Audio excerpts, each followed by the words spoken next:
Вистинска депонија е зградата на старото нервно оделение во Штип. Расфрлан отпад, пластични шишиња и руинирани објекти.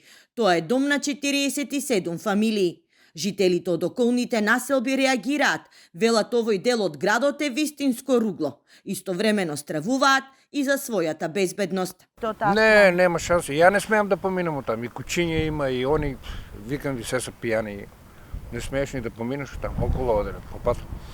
Често пати се осеќа мирис на чатта, гуми и на тако, често пати. Во руинираните објекти кои секој момент можат да се срушат, без хигиена и основни услови за живот, живеат 246 лица, од кои 160 се деца.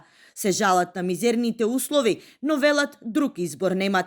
Ама куките, плафоните ќе паѓат вред нас. Ово е многу старо. Се церат болеме тука.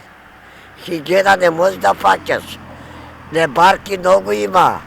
Барем нека не местат негде, нека платат они киријат, да бидеме и ние како човек со децата да се прибируваме. На школа не може да ги пуштеме. За брзо време руглото на градот ќе се преадаптира во урбана зона. Во текот на оваа година се планира конечно да започне изградбата на типски куќи, со што ќе се реши голготата на семејствата. Проектот ќе се реализира со европски пари. За сега се бара локација, а на местото каде што е сега старото нервно, наместо студентски град како што беше планирано, ќе никнат објекти за домување, информира штипскиот градоначалник.